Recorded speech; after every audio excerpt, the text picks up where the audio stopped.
Hi, this is Math 310, Simon Fraser University, spring of 2020. My name's Brenda, and today we're going to talk about the convolution integral. We're using the textbook Boyce and DePrima, and this is section 6.6 of that textbook.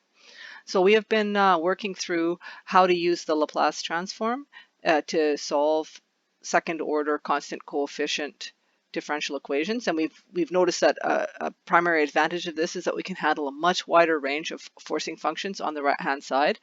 But really what's is difficult about using the Laplace transform is that once we have the Laplace transform of the solution to the differential equation, we must employ an inverse Laplace transform to return back to the time domain. And that step, taking the inverse Laplace transform, can be difficult. So the idea of this convolution integral is to give us some skill, in addition to what we already have, to be able to take the Laplace transform of the solution and apply an inverse and figure out what function solves our differential equation. So we are considering the case where we would have a function, h of s, for which we wish to find the Laplace transform. We imagine that we can write h of s as a product of two other functions. So h will be f times g. So we have this situation. H of s is f of s times g of s. Okay, we want to find the inverse Laplace transform of this one here. We already know the inverse Laplace transforms of these two things. We know this, and we know this from our table or from some other calculation. Any which way, we understand what the inverse Laplace transform of f is and what the inverse Laplace transform of capital G is. And then what we really want is we want to know what is the inverse Laplace transform of this guy. And we don't know that. This is our problem here, and we want to understand how can we use this and this to produce that. That's our question here, and that's how we're going to use this convolution integral. Okay, let us just say a few things before we get started and give the definition of the convolution integral. We are going to be using that to solve this problem of how to handle a product, but it is important to note a couple of things before we get started. And that first is that the Laplace transform cannot be commuted with ordinary multiplication. What do I mean by that? I mean that the inverse Laplace transform of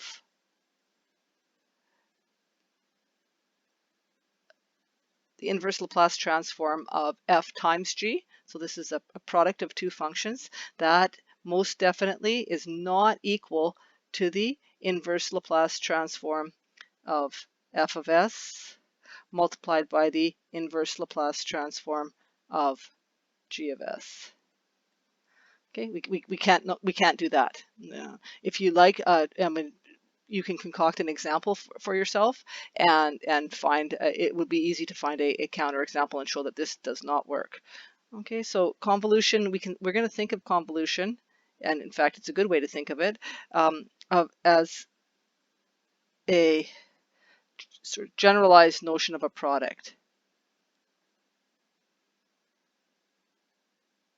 Okay, and I would highly recommend that you take a look at the at the Wikipedia article. So take a look at, no, actually probably there's something on YouTube also about this, but take a look at the Wikipedia article on convolution. You can read some stuff off there, but actually partway down on the right you'll see a little graphic. So take a look at the graphic, and it shows, by moving one function across the other, how the two functions combine multiplicatively to give the convolution result. So that, I think, putting that idea into your head about what it looks like is a good idea. Perhaps stop the video right now, go to Wikipedia, take a look at that graphic, and then you'll have a picture in your head of what's going on. Okay, so let's get a definition here of what this thing is. So the definition of convolution. We're going to have f and g be two functions. Those are in the time domain. And we define the convolution of f and g as the function h of t, which we're going to compute in this manner. The integral from 0 to t of f of t minus tau times g of tau d tau. Alternately, we could compute it the second way here, you can see like really one of the functions has been being evaluated at t minus tau. In the first one, that's f, and then in the second one, it's g. It doesn't actually matter which way you do it. These two things are equivalent, and in fact, we're going to show that. It is important at this point to keep very careful track of what variable you're integrating with respect to. So we are integrating here with respect to tau. Okay, so let us show that these two integrals are the same. So this integral right here, we are going to denote that f with that star there. Okay, there it is. Okay, h is the convolution of f and g, and then this integral here we denote this way here, g convolved with f. Okay, and we are going to show below that these two things are equal. Okay, we start then with the one on the left, f convolved with g. Okay, our definition of that is the integral from 0 to t of f of t minus tau g of tau d tau. Okay, and then what we're going to do here is make a substitution. We're going to say let sigma equal t minus tau, and then that would imply that tau is equal to t minus sigma, and also then that d sigma is equal to minus d tau. Okay. T is a constant with respect to tau.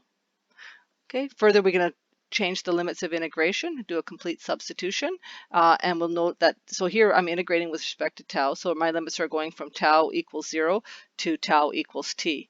And when tau is equal to 0, sigma is equal to t. I'm doing that simply from using the substitution here to calculate how I'm going to change the limits of integration.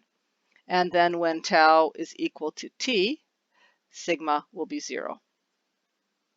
Okay, so that allows me to rewrite this integral, making the substitution, and it will look like this. The integral from t to 0, that's substituting the limits, f of sigma, g of t minus sigma, and then d tau is minus d sigma. Okay, and then I see this minus sign in here, this guy right here.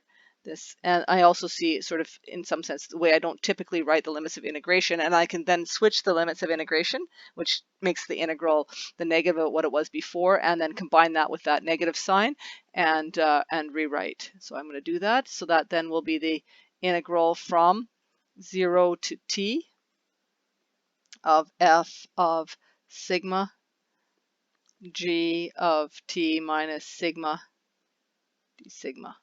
And then I'm done, because that is g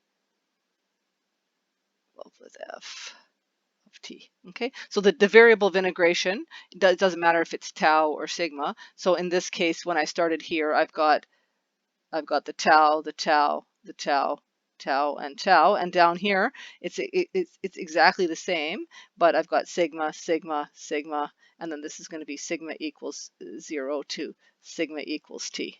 Okay, so they are the same, and I've been able to show that it doesn't matter if I have the delay here or here. Okay, so they are equivalent. So that is a proof of that statement right there. Okay, let's take a look at some of the properties of convolution before we move into an example. It has actually a lot of nice properties that it shares with regular multiplication. Okay, so the first thing is that we just saw, in fact, that convolution is commutative. That's that statement right there. That's commutativity. Commutative. Okay, it distributes.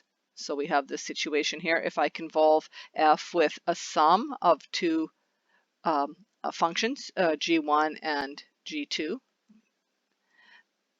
I can distribute. So by that I mean I can first convolve f with g1 and then I can add that to f convolved with g2. So that's the distributive law. That applies. So things are looking quite nice. Also associativity applies.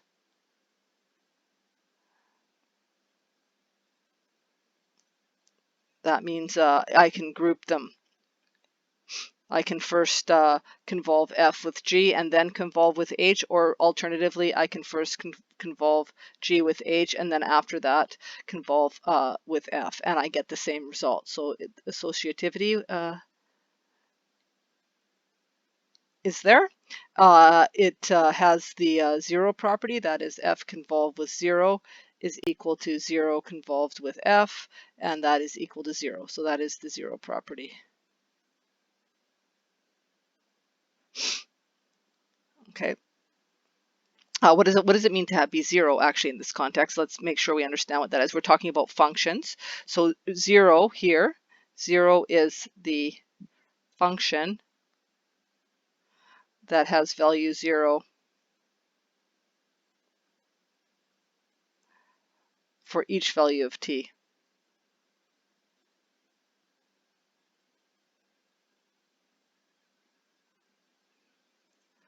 Okay, let's then, so we have, none of these are perhaps to be unexpected, but there are some differences that we have to note. Okay, so here, this is in some sense, maybe where it differs is maybe more important. So notable differences to regular, let's try that again. Notable differences with regular multiplication.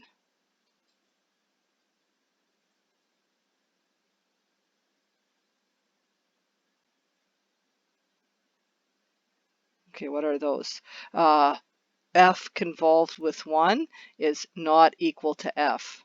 Okay, that's it in general. You may be able to find some functions for that when that's true, but in general that is not true. Okay, so you have to be careful about that.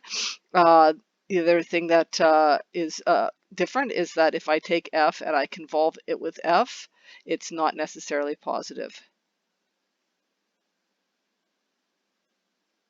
Whereas, of course, if we were to take two functions and simply multiply them together, we would have a positive result. Okay, so two notable differences. Okay, let's now that we've sort of introduced this thing, we've defined what it is, we've got some of the properties, let us attempt to find what the convolution of these two functions are. So I've got e to the minus t and cos 2t, and I'm going to ask what is the convolution of these two functions. So I'm looking at what is f convolved with g. It is a function of t, and I'm just going to write that the definition of the convolution integral right here, and that is going to then be the integral from 0 to t of f of t minus tau g of tau d tau. Okay, so let us now that's true for all functions f and g. So now let us substitute in for the two functions we have, where I'm going to use I'm going to label this guy f and this guy g. Okay, and so I'm going to form this integral with the specific value of e to the minus t for f and the specific value of cos 2t for g. Okay, so that means I'm going to compute this integral here, the integral from 0 to t of e to the minus t minus tau cosine 2 tau d tau. Okay, you notice this is g of tau. We're integrating with respect to tau, and this is f of t minus tau. Okay, I will then rewrite this just like this, so I can hopefully not get lose a minus sign somewhere. I'm just going to write it like this. I'm going to just distribute that minus sign in, so this will be e to the minus t plus tau cos 2 tau d tau.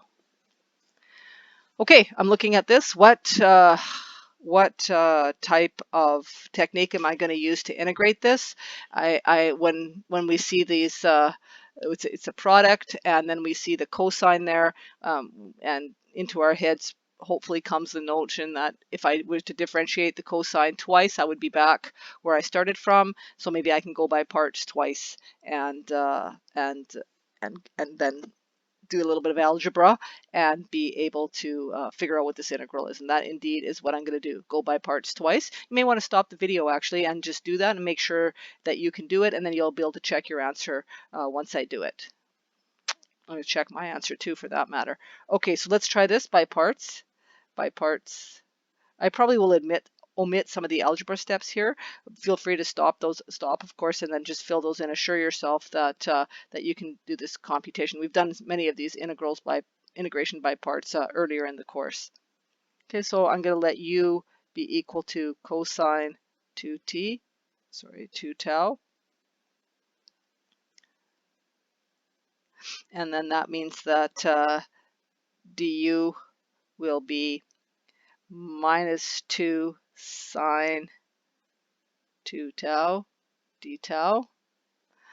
And I will have dv be equal to e to the minus t plus tau and d tau. And then that will mean when I integrate that, I'll integrate on both sides here. That will mean that v is e to the minus t plus tau. Okay, so now I have that the original integral that I started with here. I'm thinking of this here. I've identified what is uv, so then my integral will be uv minus the integral of v du. That's what I'm going to do here. So I'm going to write that out. My first step here, I'm going to get uv.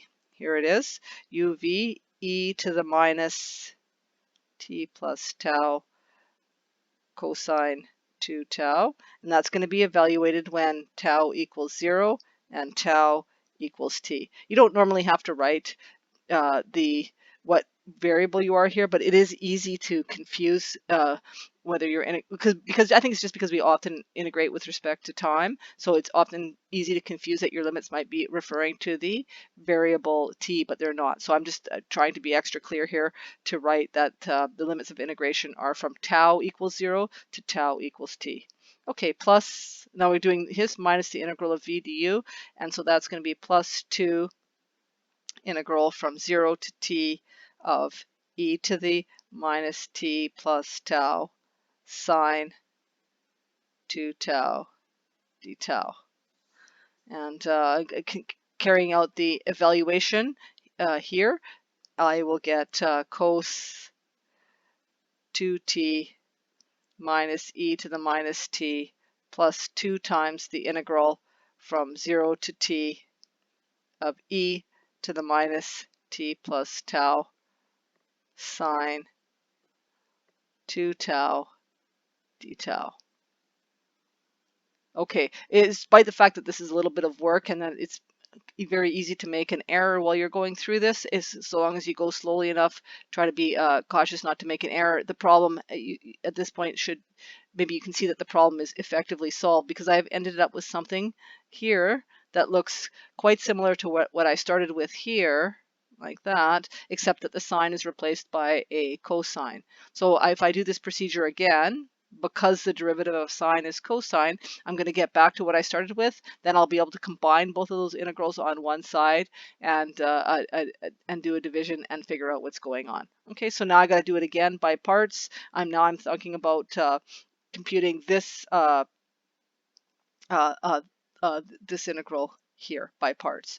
Okay, so I'm going to go by parts again. I'm going to have u equals to the sine function this time, sine 2 tau, and that means that du will be 2 times the cosine of 2 tau, and then similar, I have to cover the whole thing, so dv is going to be e to the minus t plus tau as it was before d tau, and that means again v will be e to the minus t plus tau. Okay, so now I'm going to write the whole thing out in one fell swoop.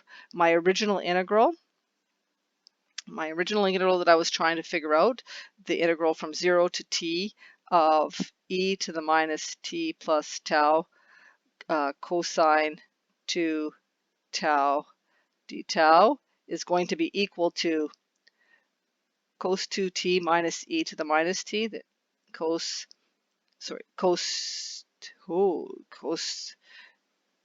2t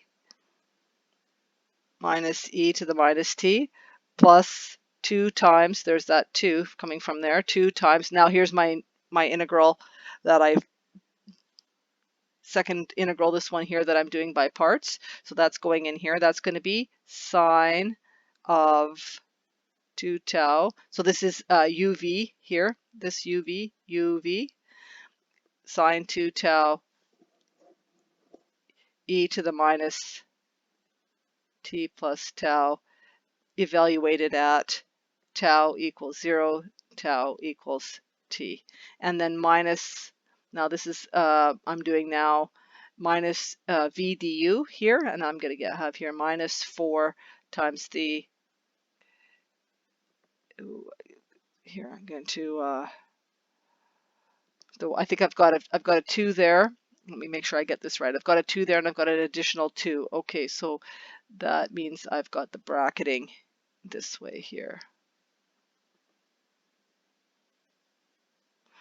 Okay, there it is, 0 to t cosine 2 tau e to the minus t plus tau d tau.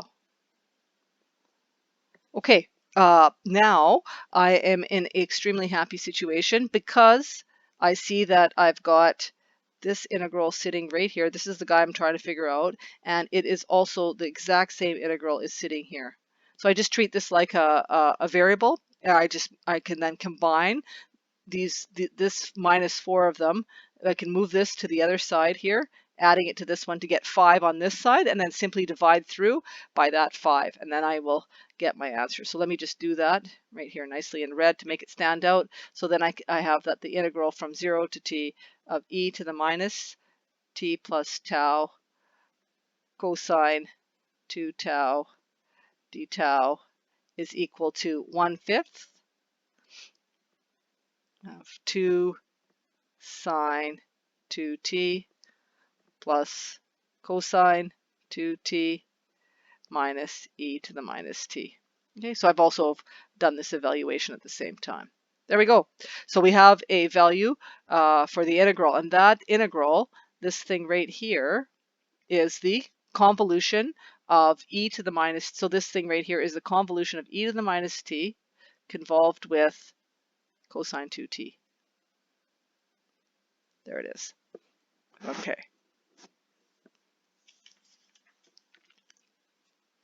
And then we come with a major theorem, why this convolution integral is useful for us in the context of the Laplace transform. So we're suppose that f of s is the Laplace transform of f of t. So that's capital F of s, Laplace transform of f of t. Capital G of s is the Laplace transform of g of t. Suppose they exist for some values of s greater than a, which is greater than 0. Then we have that h of s is the product of f of s and g of s, and h of s is also the Laplace transform of h of t. Then it is the case that h of t is the convolution of f of t and g of t. Okay, now I'll just point you to the table that we've been referring to in the last few lectures. This is Boyce and DePrima. This is formula 16. Okay, so as I've indicated, when we have our final exam, that table will be on the final exam, but it's not, you have to be, don't rely on it too much. You need to be able to understand exactly what that table is telling you and how to use it. And this is formula 16 of the table. That is from page, Boyce and DePrima, page 252. Okay, we're going to prove this result. So let us take a look at how the proof goes. We have h of s being the product of f of s and g of s. Okay, and then we can write out, in fact, what f of s and g of s are in terms of f of t and g of t in this manner. That is going to be the integral from 0 to infinity of f of t e to the minus st dt. That is f of s. Okay, and then we multiply that by g of s, which is the Laplace transform of g of t. Here it is. There it is. Okay, that's the definition of the Laplace transform. So step 1, definition of Laplace transform.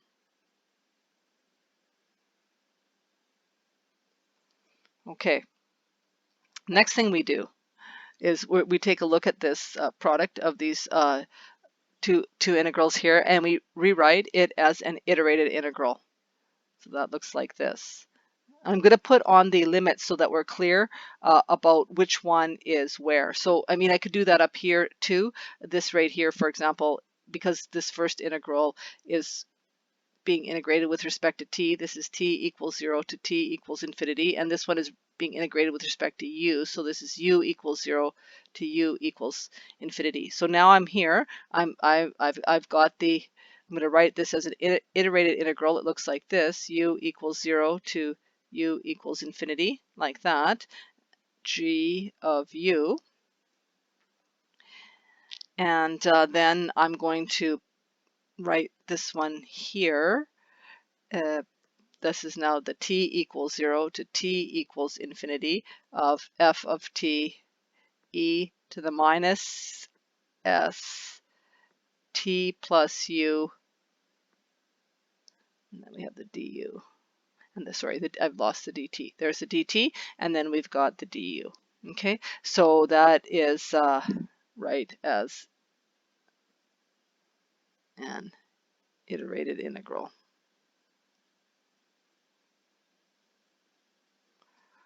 Okay, then we're going to make substitution. We're going to let v equal t plus u. Of course, that means that that implies that t is equal to v minus u, and for fixed u, that implies that dt is equal to dv. Okay, this is so far, I mean, what I've written here is an expression for h of s. I mean, I started with the definition of the Laplace transform, and then I wrote that product as an iterated integral, so that is still h of s. Okay, so let me go ahead with this substitution. So I get here h of s is equal to the integral from 0 to infinity of g of u times the integral from u to, not, sorry, yeah, there it is, the integral from u to infinity of f of v minus u e to the minus sv dv du. Okay, so how did I change the limits of integration? Well, I used the substitution. That is when t is equal to 0, v is equal to u, and when t is equal to infinity, v is also equal to infinity. So I make that substitution. Then I proceed here with my skill in integrating, I hope. And so I'm here, and the integral here, just to be clear, this one here is u, and then this one here is v and v. Okay. Now let me write that in this manner here. U equals 0 to u equals infinity, and then I've got v equals u to v equals infinity, and I've got g of u, I've got f of v minus u, and I've got e to the minus sv, and I've got dv and du. I'm just rewriting that. It's a double integral. Okay, now I wish to change the order of integration. So my idea is to switch the order of integration. So right now I'm integrating dv du. I want to change that to du dv. Okay. Some of you watching this video, depending on which courses you've taken at SFU, may have taken Math 251, Calculus 3, so you'll be quite familiar with this technique. Some of you may have not done that, and that is fine. So if you can't quite follow these steps on what happens when you change the order of integration like this in a double integral, don't worry about that. This is not a skill that you have to have. This is just something we're going to use to do this proof, and once you see the proof and hopefully you believe the proof, we will just use the result. You're not going to be required to prove this on your own. But let's just draw a little picture about what's happening when we change the order of integration. So it's basically a picture that looks like this. We've got u, we've got v, we've got this line v equals u or u equals v right there. And our original integral, where we are thinking of taking the slices in this manner here, like that. So that's our original integral there, original.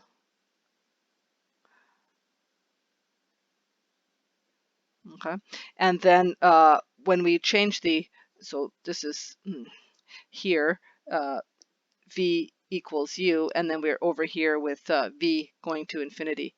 And then we're going to change that around, and we're going to do it this way instead when we switch the order. And we'll be starting here u equals 0, and then up here to u equals v. So that's the this is original integral, and this is after changing the order.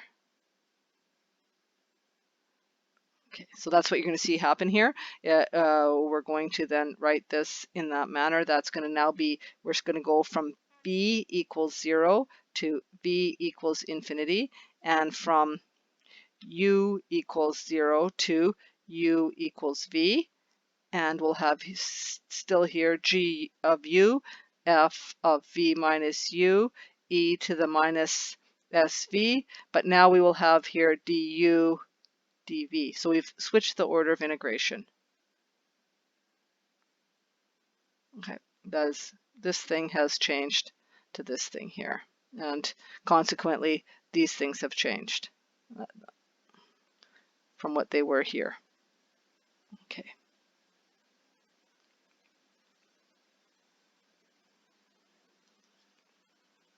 We're almost done. So now we can continue here, and we can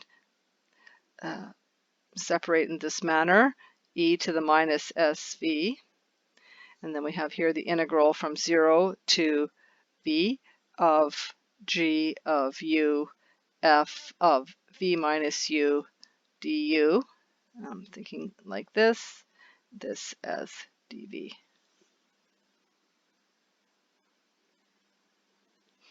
Okay, let us take a close look at this thing right here. I'm going to mark it with another color. This thing. What is that thing right there? That, my friends, is the convolution integral of g and f. Okay, so this right here, this is the convolution of g and f. Okay, so then we know what that is. That is h of u.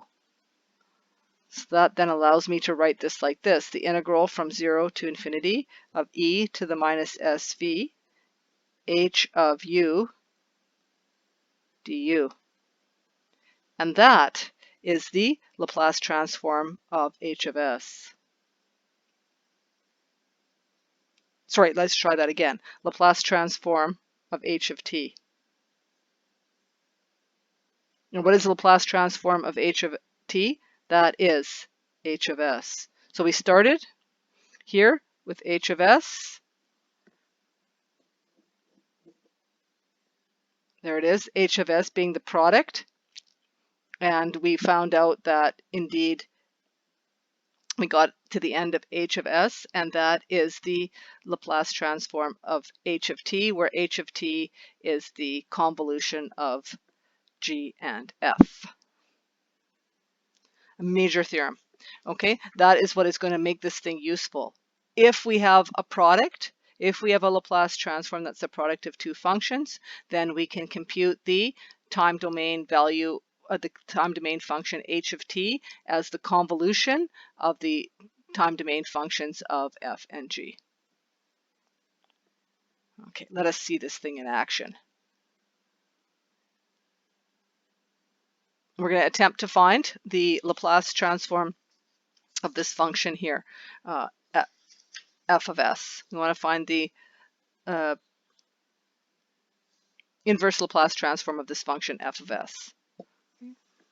So what are we attempting to accomplish here? We want to figure out what is f of t, and f of t is the inverse Laplace transform of capital F of s. Okay, we look at f of s. We can see that we could write it as a product. And then we want to do is write it as a product of two things for which we can easily use the table, or we already know in our memory what the inverse Laplace transform is. Okay, so let me just capture the thought process here. Recognize f of s as the product of two functions that we know the inverse Laplace transform of. That we know the inverse Laplace transforms of. Okay, let's try it. F of s is equal to g of s times h of s. We're free to choose what how to break it apart. So we need to do it in a manner that allows us to be able to find the inverse Laplace transforms of these easily. So I'm going to choose g of s to be 1 over s plus 1 and h of s to be s over s squared plus 4. Clearly this is not the only choice, but I'm doing that because I recognize that if I do this, I know that the inverse Laplace transform of this will be the exponential function, and the inverse Laplace transform of this will be the cosine function. I know that from experience or from looking at my table. Okay, so then I'm going to use the table, and that's going to be formula 2 and 10. So I will get that g of t is the inverse Laplace transform of g of s. And the inverse Laplace transform, that's the inverse Laplace transform of 1 over s plus 1. And that is e to the minus t. Similarly, h of t is the inverse Laplace transform of h of s. And that is the inverse Laplace transform of s over s squared plus 4, and that is cosine 2t. So I can't do this directly, so now I've broken it into two pieces. I found the inverse Laplace transform of both pieces. Then I can use the convolution.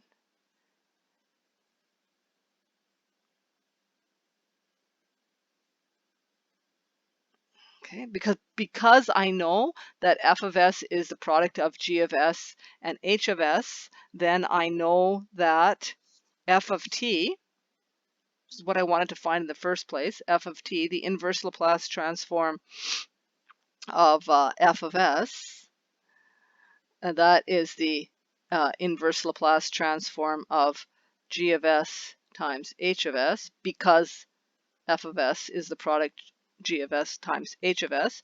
And I know that I already now know g of t associated with this, and I know h of t associated with that. So therefore,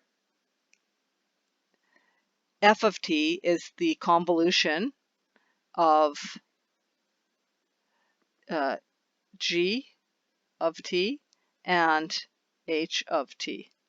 And that's how I write the convolution. Okay.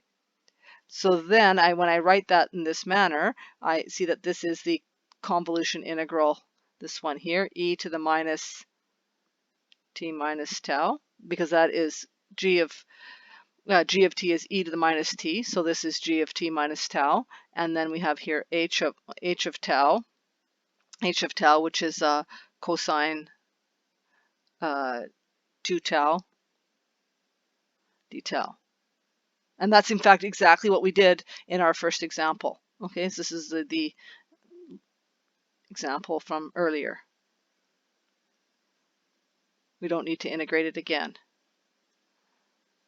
Okay, so this is an example from earlier. So that means now I can write out what that function is. F of t, which is the inverse Laplace transform of f of s. That is 1/5 2 sine 2t plus cosine 2t minus e to the minus t, that function from earlier. Okay, so this gives us another technique to find an inverse Laplace transform. Okay, we're going to actually be able to see something actually quite interesting about where the different parts of a solution to a differential equation are coming from. So some things are coming from the initial conditions and some things are coming from the forcing functions. So we're going to use the convolution integral to see that. So we're going to consider an arbitrary forcing function. So here I have a differential equation, the usual, second order with constant coefficients, and I have a forcing function g of t, but I'm not specifying what it is. Okay, and I have some initial conditions. So I'm going to go through solving this initial value problem, leaving the function g of t undetermined. And see what I can learn about the solution of this. So I do the same thing always that we've been doing. We take the Laplace transform both sides. It serves as another review of how to use the Laplace transform. Laplace transform on both sides. Okay, so I will get the Laplace transform of the second derivative will be s squared times y of s minus s y of 0 minus y prime of 0. And then I will take the Laplace transform of 4y, and I will get 4 times y of s. And then I will take the Laplace transform of g of t, and I will get g of s. Okay, Laplace transform on both sides. Okay. Let's just be absolutely clear. Y of s is the Laplace transform of little y of t, and g of s is the Laplace transform of g of t.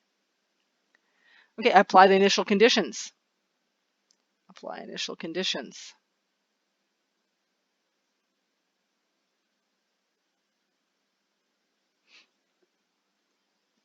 Those things are sitting right there.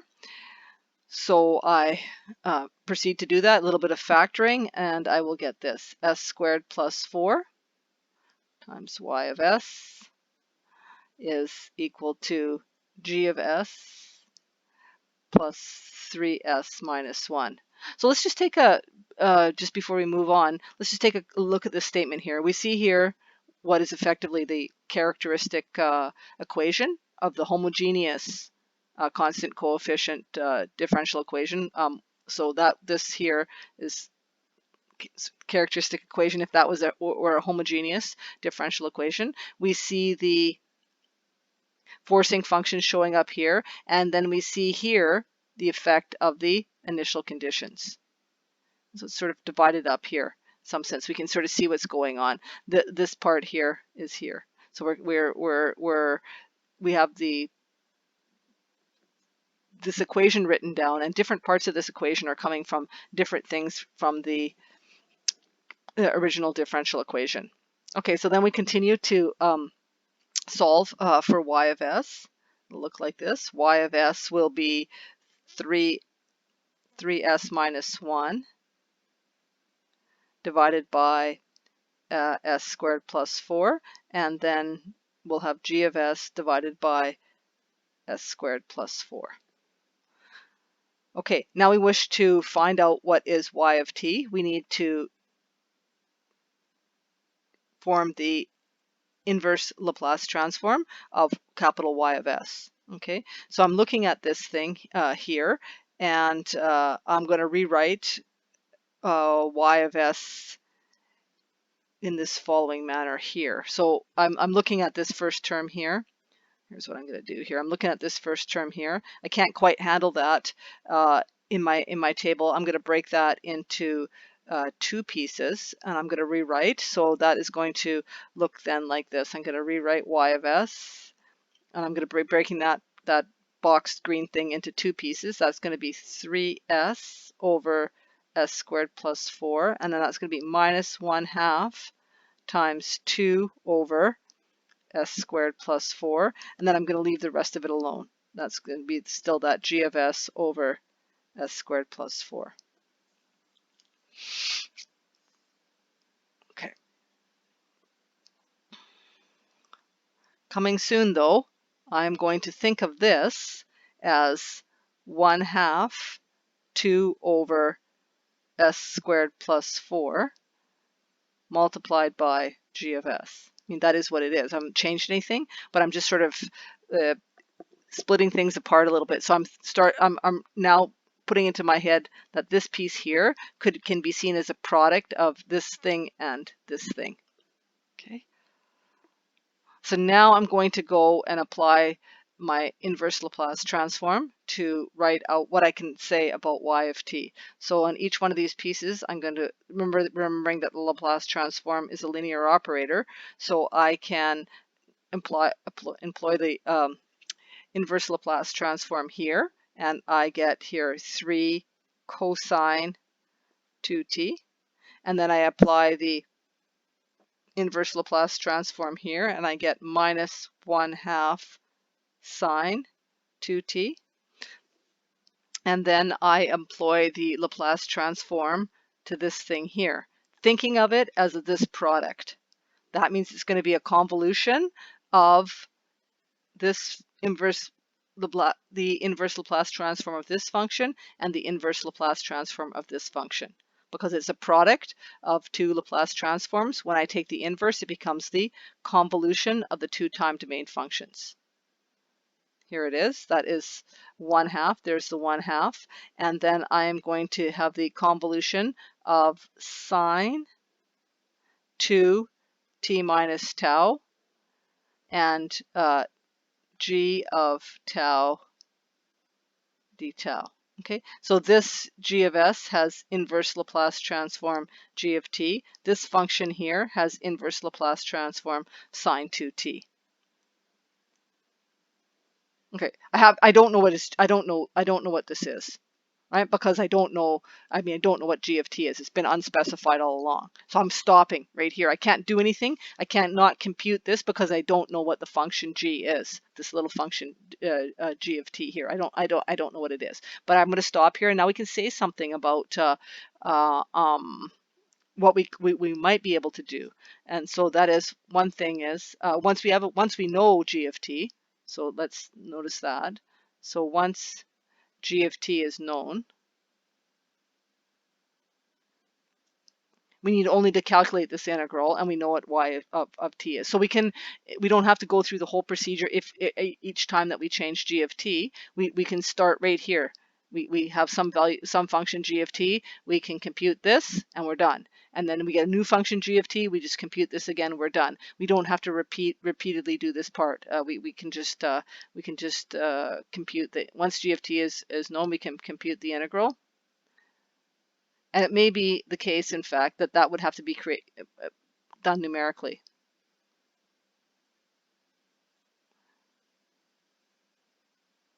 So for those of you taking Macam 316, that's when you cover that numeric integration. So we might be able to do that. We might need to do that numerically, but however we're going to do it, once we compute that integral, then we will be able to state exactly what y of t is. This will be to get y of t. Okay, that's one thing. Second thing is we're going to notice is that the first two terms here, those first two terms,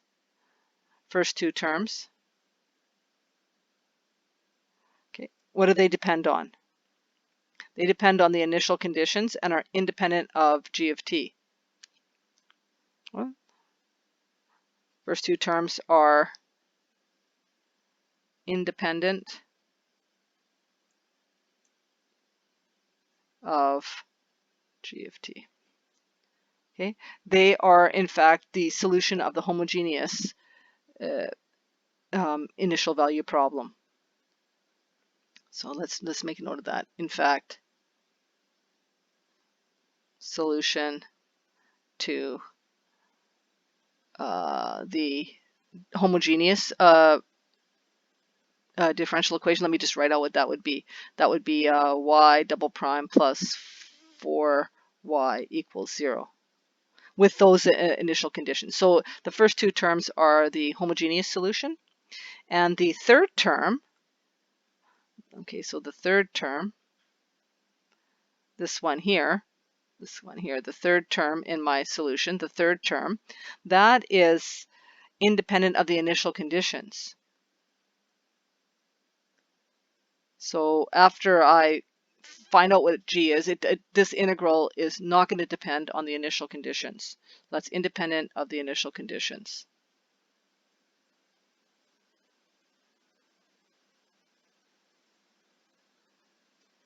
It depends on g, obviously. Okay, so these two statements, I mean, we've just done an example of this specific example, but these two last statements, 2 and 3, that the first two terms are independent of g and are the solution of the homogeneous differential equation, that the third term is independent of the initial conditions and depends on g.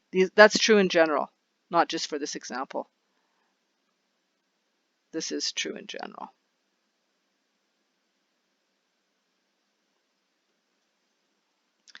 Okay.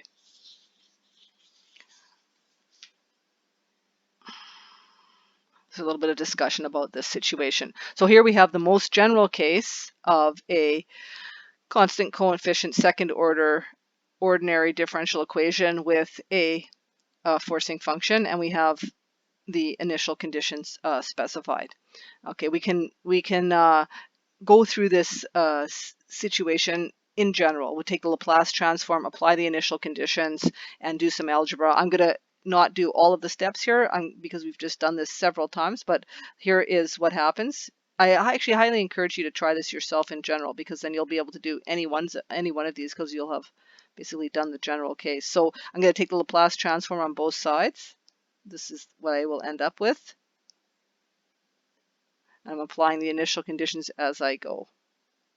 Okay, so those are the two initial conditions, y naught and y naught prime. This is not the derivative, this is a number. Okay, we use that symbol to indicate the derivative of the function evaluated at 0, but that is a number, the initial condition. Okay, and then I take the Laplace transform on the right hand side and I get g of s. I do some algebra, and I write y of s in this manner. I'm going to separate it into two functions, phi of s and psi of s.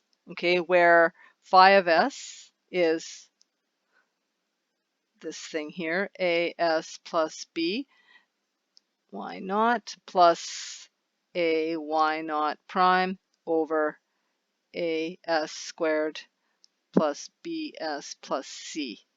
Okay, you could scroll back and see how psi of s is computed for the example that we just did. I mean, for the example that we just did, you know what you could figure out what is a, b, and c, and you know what y naught and y naught prime are. You can assure yourself that that comes to the same thing. Similarly, that psi of s. Psi of s will be is g of s over as squared plus bs plus c. Plus. It's not allowing me to put a plus sign there. Why not? There we go. Okay, and just like we did in the example that we were just working through, I'm going to write psi of s as a product. So psi of s is going to be written as g of s times h of s. Okay, where well, I'm here, psi of s, and I'm writing it as g of s times h of s. We already know the g of s is sitting there. That means that h of s must be that denominator. There it is, 1 over as squared plus bs plus c. Okay, and then I let phi of t be the inverse Laplace transform of phi of s, and psi of t be the inverse Laplace transform of psi of s. Okay, and we have that y of t is phi of t plus psi of t. Okay, that's because capital Y of s is capital psi of s plus capital phi of s plus capital psi of s. Okay, so then this immediately follows from that. Okay, now let's take a look at what we've got. We've got our solution to our differential equation expressed as the sum of two functions. Let us first take a look at what we can say about this function phi. So what is it? It is, just as it was in the case, the example we did previously, independent. It's independent of g of t. It depends. What does it depend on? Depends on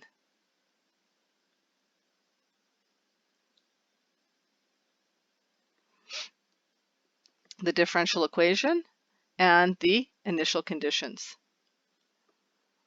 It's a solution to the homogeneous initial value problem. And what would that be? I mean, that is a y double prime plus b y prime plus cy equals 0, with y of 0 equal y naught and y prime of 0 equal y naught prime. Okay, so we have that, just as we've always had, of course, that the solution to a non-homogeneous differential equation is the solution to the homogeneous problem plus a particular solution. Okay, so we've got now this function psi of t. Psi of t is the inverse Laplace transform of psi of s, which is the inverse Laplace transform of g of s times h of s, and that is, with our new technique, that is g convolved with h of t, and that is the integral from 0 to t of h of t minus tau g of tau d tau. Okay. What can we say about psi of t? That it is independent of the initial conditions.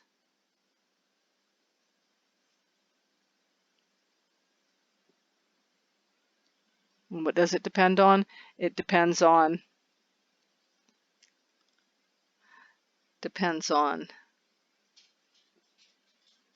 g of t and the values a, b, and c in the differential equation. Okay, just a little bit of further discussion about this. Let us consider h of t. Consider h of t. Okay, let us just make things easy for ourselves. let y naught and y naught prime be equal to 0. And let us consider g of t to be the direct delta function. So then we can, I want to just talk about in this case, let us see what happens. So if we have g of t being the direct delta function, then we have that g of s, the Laplace transform of the direct delta function, is 1. Okay, and we have that y of s. So I'm using the results in the previous slide. I'm using those results in the specific case where I've selected these specific initial conditions and forcing function. So now I've got y of s as it was before, being phi of s plus psi of s, but some things are nicely going to go away, and that is this will then be equal to, let's see, the initial conditions are 0. So that's the first term is going to be 0 there. And then I'm going to have g of s times h of s. That is psi of s. And I've just computed that g of s is 1. So this whole thing becomes equal to h of s. Okay, so that means that in this condition here where we have the initial conditions are 0, and we have that the forcing function is the direct delta function, that the Laplace transform of the solution to our differential equation is is h of s, and that means, of course, that y of t is equal to h of t. Okay, so that means that h of t is the solution to the initial value problem subject to a unit impulse force. So h of t is known as the impulse response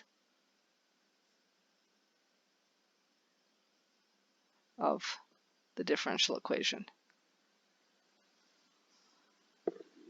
Okay, so a lot to absorb here in terms of possibly a new type of binary operator that you might not have seen before, the convolution integral, but that it does then allow us to do some things and see some things in these second order differential equations that we had not been able to see before. Thank you.